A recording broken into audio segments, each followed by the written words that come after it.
আবু বকরকে কি বলা হতো? রাসূলের খলিফা। খলিফা মানে কি? দর্জি। তিনি রসুলের জামা কাপড় বানাতেন নাকি? নাকি গোটা জাতির জামা কাপড় বানাতেন? মানে প্রতিনিধি। আজকের পরিভাষা পাল্টাইছে। আজকে আমরা বলি প্রেসিডেন্ট, কেউ বাদশা বলে, কেউ সম্রাট বলে, কত কিছু বলে, প্রধানমন্ত্রী বলে, যেটাই বলুন। বুঝতে হবে সর্বোচ্চ ক্ষমতাধর ব্যক্তি তিনি ছিলেন ইসলামী রাষ্ট্রের খলিফা। আবু বকর খলিফা খেলাফত পেয়ে সমগ্র রাষ্ট্রের বিচারপতিদের প্রধান বানালেন হযরত উমারকে। 1 বছর পর হযরত উমার রাষ্ট্রের আইন শৃঙ্খলার দায়িত্ব পেশ করছেন খলিফার দরবারে। হযরত আবু বকর খাতাপত্র চেক করছেন, দেখেন কোথাও কিছু লেখা নেই। শেষে গিয়ে উমরের স্বাক্ষর।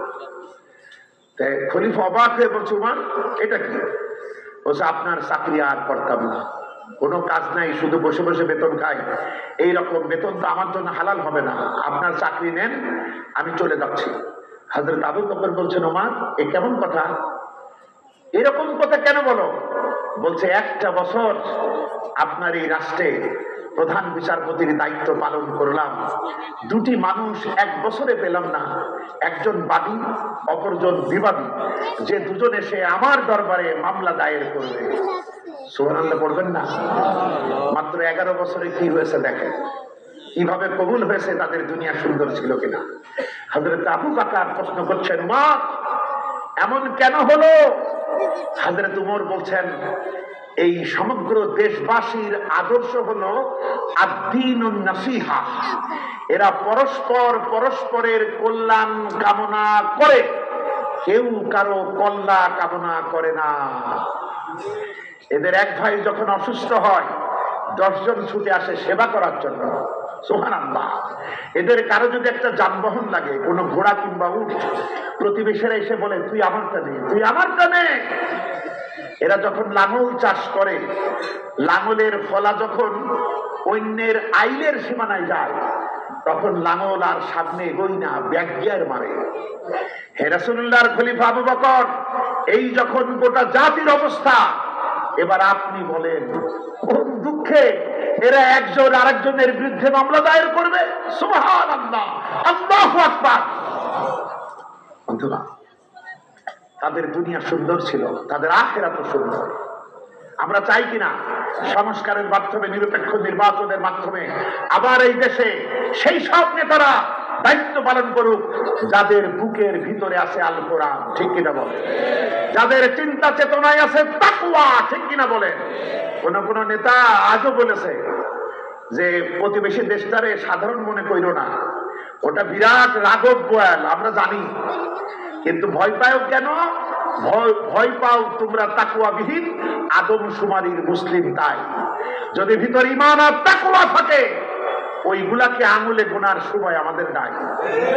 হযরত উমর যখন খলিফা, সুপার পাওয়ার রোম এবং পারস্য, রোম সম্রাটকে চিঠি দিলেন, রোম সম্রাট হয় ইসলাম গ্রহণ করো, নতুবা আমাদের অধীনস্থতা বরণ করো, করদ রাজ্যে ট্যাক্স দিয়ে থাকবা, এইটা শুরু করো।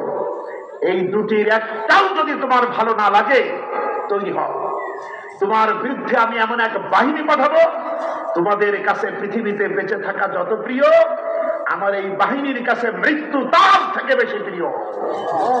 এই যে তাকওয়ার গুণ, আল্লাহ পাক মেহেরবানি করে এত এত বিপ্লবের পর আমাদের নেতৃবৃন্দকে যেন এই যোগ্যতা দান করেন, আমরা বলি আমিন। জাতি প্রস্তুত, গোটা জাতি প্রস্তুত। অল্প দিনের ভিতরে কত ষড়যন্ত্র এলো। আমরা এমন একজন মানবিক নেতা পাইছি ইসলামপন্থীদের মধ্যে, যিনি বলেছেন হিন্দু তার জায়গায় তার ইবাদত করবে, হিন্দু বৌদ্ধ খ্রিস্টান উপজাতীয় সব এই মুসলমানদের কাছে আমানত। বলেন আলহামদুলিল্লাহ। মুসলমানেরা যেমন পুলিশ পাহারা ব্যতী রেখে নিরুদ্বিগ্ন ভাবে মসজিদ ইবাদত করে, সকল জাতিরাই তার ধর্মীয় উপাসনালয়ে সেইভাবে করবে, ঠিক কিনা বলেন? এটা আমাদের প্রধান উপদেষ্টাও বলেছেন। আবার ডাক্তার শফিক রহমান, নাম জানেন নাকি? তিনিও বলেছেন। বলেন আলহামদুলিল্লাহ। বন্ধুগণ, মতলববাজদের খুব কষ্ট হয়, বিগত 54 বছর ধরে যে নোংরামি করছো এগুলো সাফ করতে একটুখানি তো সময় লাগবে না বন্ধুগণ? এগুলোর জন্য সময় আমাদের দিতে হবে, সবর করতে হবে, এর মধ্যে আমাদেরকে তৈরি হতে হবে। দেখুন নেতা কারে বলে, আরেকটা ঘটনা শুনুন কিভাবে তাদের দুনিয়া আখিরাত সুন্দর হয়। ইসলামের দ্বিতীয় উমর বলা হয় কারে? উমর বিন আব্দুল আজিজ রাহমাতুল্লাহ আলাইহি। তাকে পঞ্চম খোলাফায়ে রাশিদিনের মধ্যে অন্তর্ভুক্ত করেছে মুসলিম উম্মাহ। তার আমলে ইরাক থেকে একজন মহিলা এলো, ইরাকি মহিলাটা বিধবা, তার মেয়েগুলা 4টা মেয়ে বিবাহ যোগ্যা, কিন্তু বিয়ে দিতে হলে কিছু পয়সা করে তো লাগে। একদিকে বাপ নাই, লোকেরা বুদ্ধি দিল তুমি খলিফার কাছে যাও, খলিফা তোমাকে দেবে, তুমি তাই দিয়ে তোমার মেয়েদের বিয়ে দিতে পারো। তিনি এলেন, এসে খলিফার বাড়ি চিনতেছেন না, এত আহামরি মহাবিল্ডিং না। লোকেরা দেখিয়ে দিল, ও মহিলা ওই যে খলিফার বাড়ি। কেমন বাড়ি? দরজা খোলা। বলছে এই বাড়ির দরজাটা 24 ঘন্টা খোলা থাকে মানুষের জন্য। সুবহানাল্লাহ।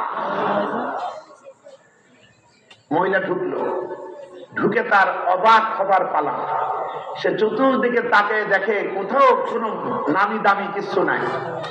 তখন মহিলা আফসোস করে খেদোক্তি করছে, একাই বলছে এই খালি বাড়ি থেকে আমি আমার বাড়ির জন্য কিছুই আশা করতে পারি না। খলিফার স্ত্রী ফাতিমা, তিনি ঘরের বারান্দায় বসে আটা পিষতেছিলেন, জাতা ঘুরাচ্ছেন। তার কানে মহিলার এই কথা ঢুকছে। সঙ্গে সঙ্গে খলিফার স্ত্রী বললেন, ও মহিলা, এই বাড়িটা খালি করা হয়েছে তোমাদের বাড়ি ভর্তি করার জন্য। সুবহানাল্লাহ। এই পেটটা খালি করা হয়েছে তোমাদের পেট ভরবার জন্য। কি চাও? মহিলা বলে যাও, ওখানে খলিফা আছে, যাও।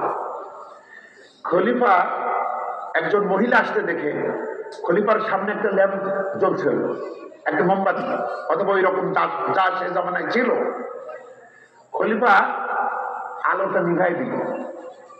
মহিলা চিন্তা করলে আশ্চর্য, আমি মহিলা মানুষ যাচ্ছে, আলো নিভালো কেন? খলিফা তো আগেই বুঝেছেন ব্যাপারটা। খলিফা বলছে, মহিলা আমি তো জানি না তুমি কি মতলবে এসছো। যদি এমন কোনো কাজ নিয়ে আসো যেটা রাষ্ট্রের কাজ, তাহলে রাষ্ট্রের টাকার তেলে এই আলো জ্বলবে। আর ব্যক্তিগত গল্প গুজব করতে আসলে তো রাষ্ট্রের টাকার তেলে আমি এইটা জ্বালাইতে পারি না। সুবহানাল্লাহ। মহিলা এবার বললো, আসলে আমি এই কারণে এসছি। খলিফা এবার তার সেক্রেটারিকে বললেন, কাগজ আনো, কলম আনো, কালি আনো। আজকের মতো তো একসাথে পাওয়া যাইতো না, কালি আলাদা কলম আলাদা। এবার বলছে, মহিলা বলো তোমার বড় মেয়ের নাম কি? মহিলা বলছে, খলিফা নাম লিখে তলায় লিখছেন এত দিলাম। মহিলা খুশি হয়ে বলে, আলহামদুলিল্লাহ। মেজ মেয়ের নাম কি? খলিফা লিখলেন এত দিলাম। মহিলা কয় আলহামদুলিল্লাহ। সেজ মেয়ের নামটা কি? খলিফা লিখলেন এত দিলাম। মহিলা কয় হাইয়াক আল্লাহ, আল্লাহ আপনারে বাঁচাক। বন্ধুগণ, এ দোয়া হৃদয় থেকেই আসে। আল্লাহর প্রশংসা কত করবে, যে দেখছে তারও তো প্রশংসা করা দরকার। তাই তিনি বলেন, আল্লাহ আপনারে বাঁচাক। এইবার খলিফা কলম ছেড়ে দিলেন। বলছে, মহিলা আমি ছোট মেয়েটার জন্য কিছু দিতে পারলাম না। মহিলা বলছে, কেন? আমার ছোট মেয়েটা কি অপরাধ করলো? খলিফা বলছে, না অপরাধ করে নাই। আমি তো আমার নিজের টাকা তোমাকে দিচ্ছিলাম না, আমি আল্লাহর আমানত তোমাকে দিচ্ছিলাম। তুমি আল্লাহর প্রশংসা করছিলা, আল্লাহর হুকুমে আমার কলম চলতেছিল, মাঝখানে তুমি আমাকে তেল দিতে গেলে কেন?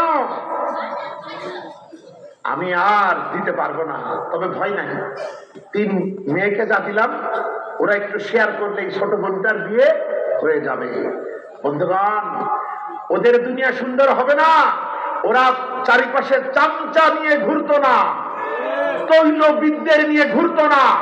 আমাদের নেতাগুলা চারিপাশে চামচা, এরা পাম দেয় আর নেতাগুলা ডানলপ টায়ারের মতো ফুলতে থাকে।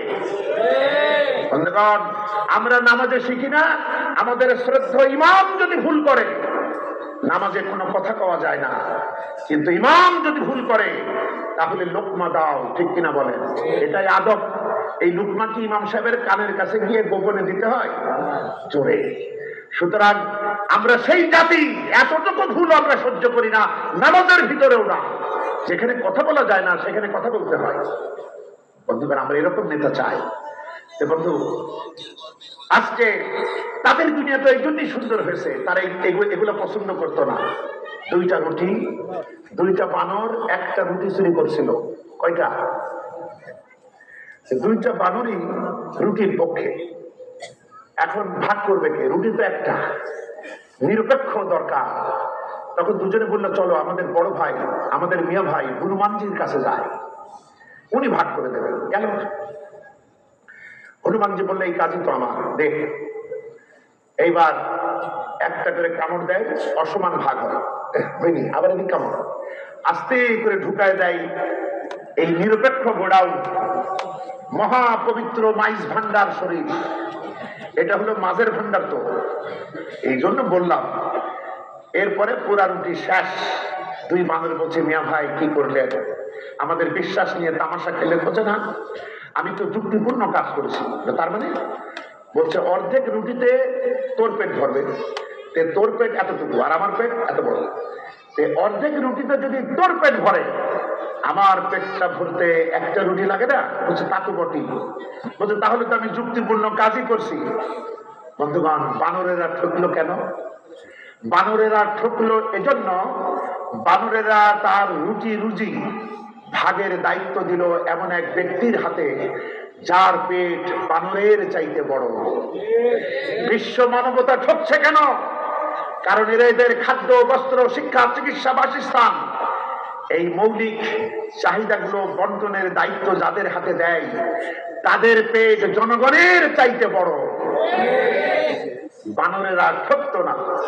যদি বানরেরা এমন কারো হাতে দিতে পারত এই রুটি রুজি বন্টন, যার কোনো পেট নাই, তাহলে ঠকতো নাকি?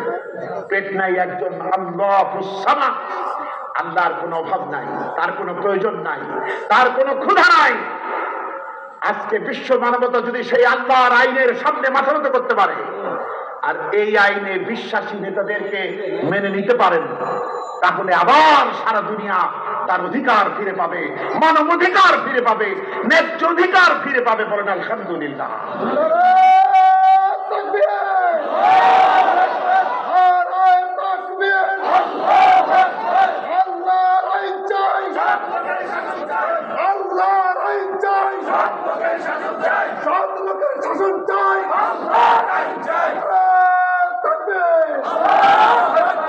সম্মানিত ভাইরা, আমি আর একটা কথা বলে এই আলোচনা শেষ করব। আপনাদের মনোযোগ আছে তো? আচ্ছা, একটা ঘটনা শুনিয়ে আপনাদের চেতনার দুয়ারে রেখে বিদায় হবে। সেটি হলো, সংস্কার শুরু করতে হলে প্রথমে হাত দিতে হবে শিক্ষা ব্যবস্থায়। ইলম হলো সবার আগে।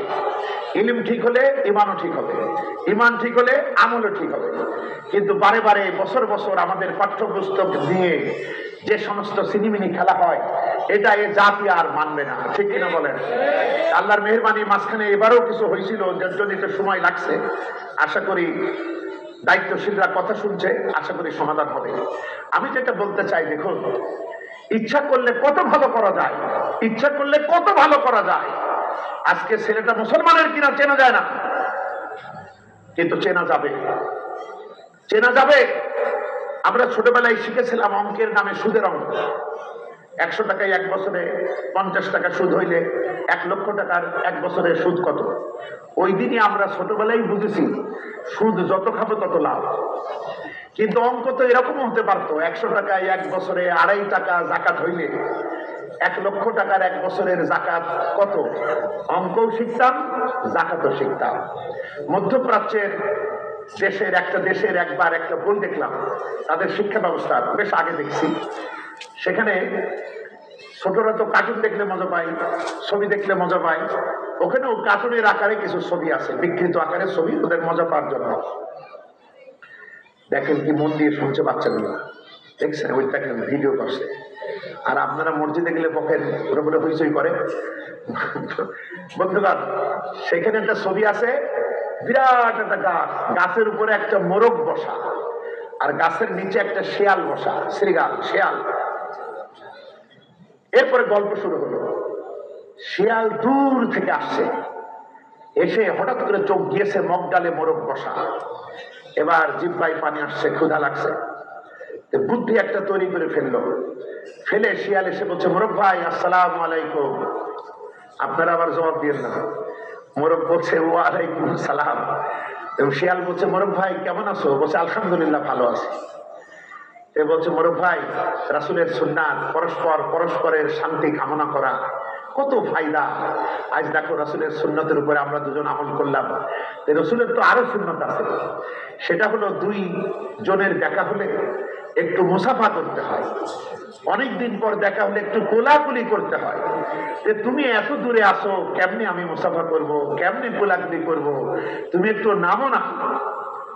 মোরগ বলছে, শিয়াল ভাই কথা তো ঠিক, কিন্তু আজকে আমি বড্ড ক্লান্ত, আজকে সালামি থাক। এরপরে শিয়াল পণ্ডিত আরো চিন্তা করলো, করে বললো, মোরগ ভাই কতদিন তোমার আজান শুনিনি, যদি একটু আজান দিতে তোমার সুমধুর কণ্ঠে প্রাণটা জোড়াতো, আজানটা দাও না। মোরগ বলল, আজান তো যখন তখন দেওয়া যায় না, আজান দিতে হলে নামাজের ওয়াক্ত হওয়া লাগে। শিয়াল বলল, আল্লাহ পাক ধৈর্যশীলকে, সবর অবলম্বনকারীদেরকে ভালোবাসেন, সুতরাং আমি নামাজের ওয়াক্ত হওয়া পর্যন্ত সবর করিলাম। নামাজের ওয়াক্ত হইল, মোরগ আজান দিল। শিয়াল বলছে, মোরগ ভাই আজান দিলেই তো হবে না, নামাজ তো পড়তে হবে। নামাজ তো একাকি পড়ার চাইতে জামাতে নামাজ পড়া বহুত সওয়াব। মোরগ ভাই তুমি তো অনেক দূরে, তুমি একটু নামো না, দুজনে একটু জামাতের সাথে নামাজ আদায় করি, কেমন হবে কও? মোরগ বলছে, হবে তো ভালো, কিন্তু জামাত হতে হলে তিনজন লোক লাগে, একজন ইমাম হবেন, পিছনে দুজন মুক্তাদি। দেখি আর কেউ আসছে কিনা। মোরগ চারিদিকে ঘাড় ঘুরায় দেখলো, কুকুর ভাই খবর ভালো, আমি দেখছি দূর থেকে আমার কুকুর ভাই সাহেব আসছেন, উনি নামাজের ইমামতি করবেন, আমরা পিছনে ইক্তেদা করব, কেমন হবে কম? শিয়াল বলছে, মোরগ ভাই হবে তো ভালোই, কিন্তু আমি তো এসেছিলাম তায়াম্মুম করে, আমি এখন অজুর পানির সন্ধান পাইছি, অজু করতে গেলাম। বন্ধুগণ দেখুন, এখানে মজার মধ্য দিয়ে কতগুলি কথা শিখাইল। পরস্পর মুসলমানেরা দেখা হলে পরস্পরকে সালাম দেবে, মুসাফা করবে, কুলাকুলি করবে, নামাজের ওয়াক্ত হলে আজান দেবে, সবর অবলম্বন করবে, জামাত হতে হলে তিনজন মানুষ হওয়া দরকার, এবং যদি তায়াম্মুম করে আসি, অজুর পানির সন্ধান পেলে তায়াম্মুম নষ্ট হয়, সুতরাং অজু করতে হয়। কতগুলি কথা শিখালো। আমার ভাইরা, সর্বশেষ একটি ঘটনা, আপনারা ঘটনাটি জানেন, তারপরও আজকের এই মাহফিলের সমাপ্তি ক্ষণে তাফসিরুল কোরআন মাহফিলে ঘটনাটি আপনাদেরকে শোনায় যায়। যারা আলিম উলামা আছেন তারাও শুনুন, যারা সাধারণ গবেষক আছেন, যারা সাধারণ মুসলিম আছেন তারাও শুনুন। কোরআনে কারীম এটা হলো জ্ঞানের ফলগু ধারা, এটা আর কখনো শেষ হবে না, কখনো পুরানো হবে না। এই একটা মাত্র বই, যার প্রতিটি অক্ষরে অক্ষরে 10 করে নেকি লেখা হবে। সুতরাং এই বইটা যতদূর পারি রপ্ত করার চেষ্টা করি, এবং আখিরাতে আদালতে মহানবী যেমন সুপারিশ করবেন, অনুরূপ ভাবে এই কোরআনও আমাদের জন্য সুপারিশ করবে। সুবহানাল্লাহ। কিন্তু ইসলামের শিক্ষা ব্যবস্থা হলে কি হয় দেখেন, জনগণ কোরআন দিয়ে কথা বলা শেখে। সুবহানাল্লাহ। শুধু জনগণ না, এখনকার সিলেবাস তো ব্রিটিশদের সিলেবাস, প্রতিবেশী দেশের ধার করা সিলেবাস, যেখানে তাওহীদ নাই, রিসালাত নাই, আখিরাত নাই। শুধু বলছে কি, তোমরা যারা শরীফ এখন থেকে মনে করবা তোমরা শরীফা। আর এতদিন বোঝানো হয়েছিল তোমরা তো মানুষই না, তোমরা কি, আমরা কি, বানর। বন্ধুগণ, যখন মানুষ আসল শিক্ষা পাবে, তখন শুধু পুরুষ না, নারীরাও কোরআন দিয়ে কথা বলবে। বলেন সুবহানাল্লাহ। হযরত আব্দুল্লাহ বিন মুবারক রাহমাতুল্লাহ আলাইহি, তার নাম জানে না এমন কোন আলেম পৃথিবীতে নাই। 1000 বছর আগে তিনি পৃথিবীতে এসেছিলেন। তিনি একই সঙ্গে মুহাদ্দিস, মুফাসসির ছিলেন। আল্লাহ পাকের এক মহান বান্দা ছিলেন তিনি হজে গিয়েছেন। তবে তার আগে তিনি যে দেশে বাস করতেন, কত বড় আলিম একটু বোঝেন। তিনি তার এলাকা থেকে যখন হিজরত করে অন্যত্র চলে গেলেন, তখন সেই দেশের ওলামারা তার স্মরণে কবিতা রচনা করলো। ইজা সার আব্দুল্লাহ মিম্মারু লাইলাতান সারা আনহা নূরহা ওয়া জামালুহা। আব্দুল্লাহ যখন আমাদের এলাকা ছেড়ে চলে গেল, আমাদের মনে হলো আমাদের এলাকা থেকে সৌন্দর্য বিদায় হয়ে গেল। আল্লামা সাইদি যেদিন বিদায় হলেন, আমাদের হৃদয় খান খান হয়ে গেল, ঠিক কিনা বলে? মানবতার এক মহান সূর্য মুসলিম উম্মাহ তিনি বিদায় হয়ে গেলেন। তাকে জুডিশিয়াল কিলিং এর মাধ্যমে ষড়যন্ত্র করে তাকে শহীদ করা হলো। আল্লাহ পাক যেন তার অসমাপ্ত স্বপ্ন তিনি যেটা জাতিকে শোনাইছিলেন যে এই জমিনে আল্লাহর কোরআন, খোলাফায়ে রাশিদিনের রাজ যেন আবার কায়েম হয়, এটা আমি দেখে যেতে চাই। এই স্বপ্নটুকু তার পূরণ হয় নাই।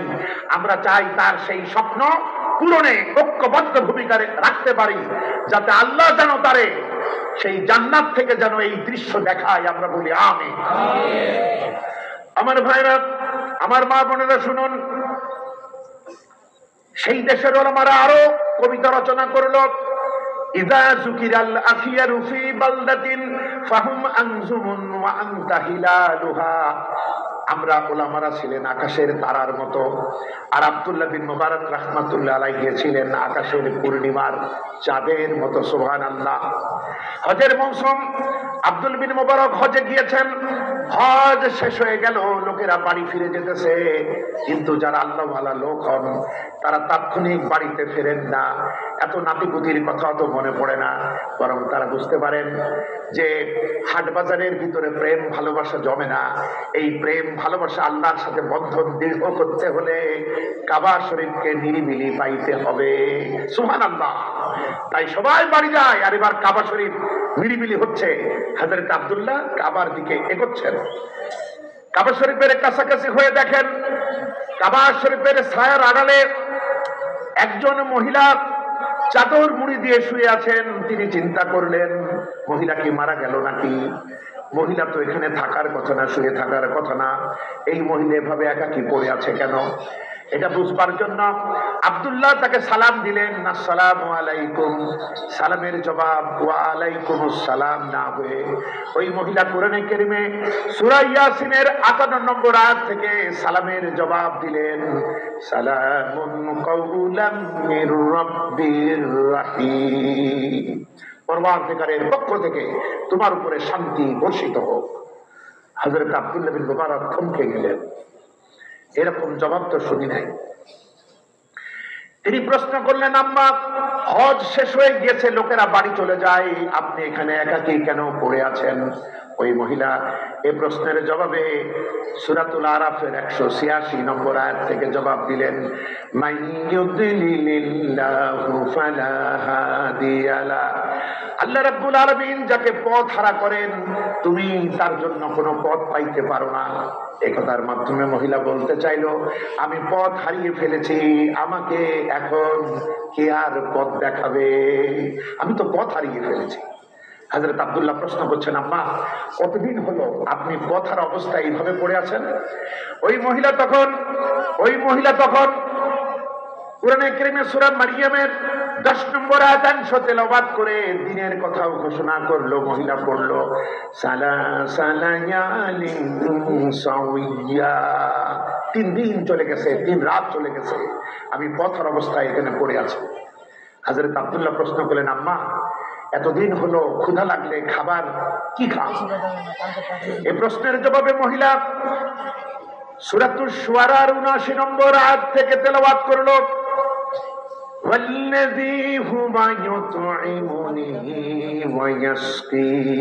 তিনি আল্লাহ যিনি আমার পানাহারের বন্দোবস্ত করেন। তিনি আল্লাহ যিনি আমার পানাহারের ব্যবস্থা করেন।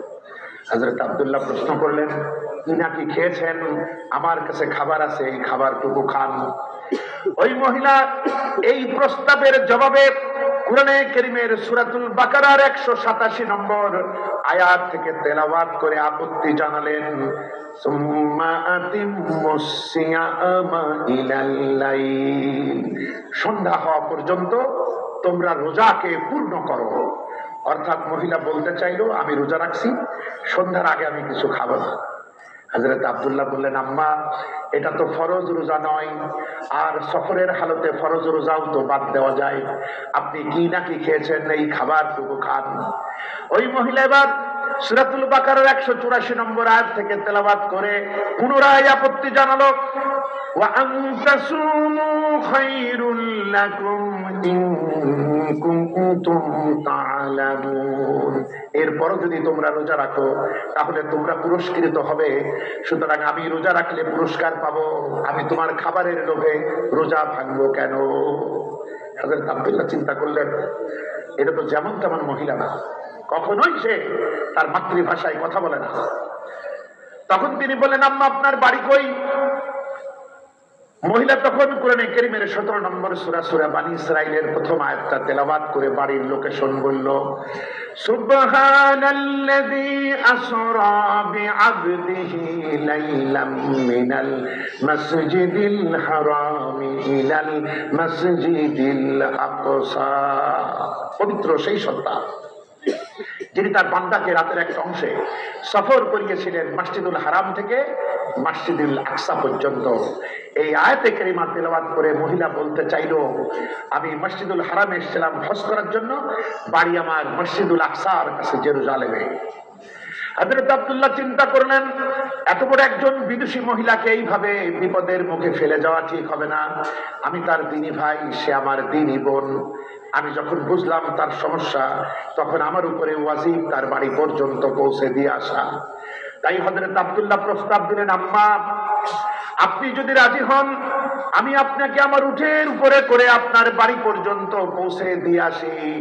এ প্রস্তাবের জবাবে মহিলা সূরাতুল বাকারার 196 নম্বর আয়াত থেকে তেলাওয়াত করে সম্মতি জানালেন, ওয়া মা তাফআলু মিন খাইরিন ইয়ালামুহুল্লাহ। এটা ভালো কাজ, মানুষের উপকার করা ভালো কাজ, আল্লাহ এতে তোমাকে পুরস্কৃত করবেন যদি তুমি আমাকে বাড়ি পৌঁছাও। সুবহানাল্লাহ। হযরত আব্দুল্লাহ উঠে এনে দিলেন। মহিলা উটের পিঠে উঠতে গিয়ে খেয়াল করলো আব্দুল্লাহ তার পানে বিমুগ্ধ চিত্তে তাকায় আছে। মহিলা তখন সঙ্গে সঙ্গে কোরআনে কারীমের সূরা নূরের 24 নম্বর আয়াতখানি থ্রো করলেন, কুল্লিল মুমিনিনা ইয়াগুদ্দু মিন আবসারিহিম। ও নবী, মুমিন পুরুষদেরকে বলুন ওরা যেন নিজেদের চক্ষুকে পরনারী থেকে নিম্নগামী করে। লজ্জায় শরমে হযরত আব্দুল্লাহ চোখ নামালেন। তিনি বুঝতে চাইলেন, আপনি তাকিয়ে আছেন কেন আমার পানে? দৃষ্টি নামান, আল্লাহর হুকুম মতো।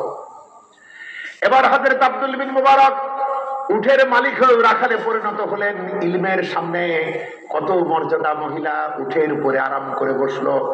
এই দীর্ঘ পথ হযরত আব্দুল বিন মুবারক রাখালের মতো করে যাচ্ছেন, কিন্তু মনের ভিতরে কষ্ট, আমি এত বড় একজন আলিম হয়ে মাতৃভাষায় কথা বলি, আর এই মহিলাকে সেইভাবে কোরআন থেকে কথা বলে আমি তো পারি না। তাই তিনি প্রশ্ন করলেন, আম্মা, অর্থাৎ একটু চেষ্টা করছেন কোনোভাবে মাতৃভাষায় কথা বলাইতে পারি কিনা। তিনি তখন বলছেন, আম্মা আপনার কি সন্তানাদি আছে নাকি? ওই মহিলা কোরআনে কারীমের সূরাতুল কাহফের 19 নম্বর আয়াত থেকে তেলাওয়াত করে সন্তানদের কথা বলল, আল মালু ওয়াল বানুনা জিনাতুল হায়াতিদ দুনিয়া। সন্তান এবং ধন সম্পদ এটা দুনিয়ার জীবনের সুখ আর সৌন্দর্য। আল্লাহ রাব্বুল আলামিন এর থেকে আমাকে বঞ্চিত করেন নাই। সুবহানাল্লাহ। অর্থাৎ আমার সন্তান আছে। হযরত আব্দুল্লাহ বলছে, সন্তানদের নামগুলা কি? আমার ভাইরা, ওই মহিলা তো আমাদের মতো আদমশুমারির মুসলমান না, তিনি কোরআন থেকেই নাম নিয়েছেন সন্তানদের জন্য। ওই মহিলা কোরআনে কারীমের 3খানে আয়াত থেকে তেলাওয়াত করে সন্তানদের নামগুলি ঘোষণা করলো। সূরা মারিয়ামের 12 নম্বর আয়াত, সূরাতুন নিসার 125 নম্বর আয়াত আর 164 নম্বর আয়াত, ইয়া ইয়াহইয়া খুযিল কিতাবা বিকুওয়া ওয়াত্তাখাযাল্লাহু ইব্রাহিমা খলীলা ওয়া কাল্লামাল্লাহু মূসা তাকলীমা। ইয়াহইয়া, ইব্রাহিম, মূসা, এই 3টা হলো আমার সন্তানদের নাম। বলুন আল্লাহু আকবার। এইবার আব্দুল বিন মুবারক হতাশ হয়ে সর্বশেষ প্রশ্ন করলেন, আম্মা আপনাকে আমি যে প্রশ্নই করি না কেন তার জবাবে মাতৃভাষা থেকে না বলে আপনি কোরআন থেকে বলেন কেন? এটারই বা কারণ কি? ওই মহিলা এই প্রশ্নের জবাবে কোরআনে কারীমের 50 নম্বর সূরা সূরাতুল কফ এর 18 নম্বর আয়াতটা তেলাওয়াত করে প্রশ্নের জবাব দিল, মা ইয়ালফিজু মিন কাউলিন ইল্লা লাদাইহি রাকীবুন আতীদ। মানুষ যে কথাই বলুক আমার ফেরেশতারা তা লিখে নিচ্ছে, সুতরাং আমি এমন কথা বলছি আমার কথা থেকে কোনো গুনাহ তো লেখা যাবেই না, বরং আমার কথার প্রতিটি অক্ষরে অক্ষরে 10 করে নেকি লেখা লাগবে। এরপরে মহিলাকে নিয়ে তিনি পৌঁছে গেলেন, উঠের পিঠ থেকে নেমে এলেন। মা অনেকদিন পর বাড়ি এসেছে, 3টা ছেলে ছুটে এসেছে। ছেলেদেরকে দেখে মহিলা নিজের আঁচল থেকে কয়েকটা রৌপ্য মুদ্রা বার করে ছেলেদের হাতে দিয়ে কোরআনে কারীমের সূরাতুল কাহফের থেকে সূরাতুল কাহফের 19 নম্বর আয়াতখানা তেলাওয়াত করে ছেলেদেরকে দায়িত্ব দিলেন, ফাবআসু আহাদাকুম বিওয়ারিকিকুম হাদিহি ইলাল মাদিনা। ও ছেলেরা শহরে চলে যা, গিয়ে ভালো খাবার নিয়ে আয়, মেহমান এসছে তো। ছেলেরা শহরে গেল, খাবার কিনে আনলো। মহিলা একটা সুন্দর প্লেটে নিজের হাতে সাজিয়ে মেহমানের সামনে খাবারটা দিয়ে কোরআনে কারীমের সূরাতুল হাক্কা এর 24 নম্বর আয়াতে কারিমা তেলাওয়াত করে মেহমানকে খাবার জন্য বললেন, কুলু ওয়াশরাবু হানিয়াম বিমা আসলাফতুম ফিল আইয়ামিল খালিয়া। ও মেহমান, বিগত দিনে তুমি আমার জন্য যত কিছু করেছো তার বিনিময়ে এই খাবারটুকু খাও।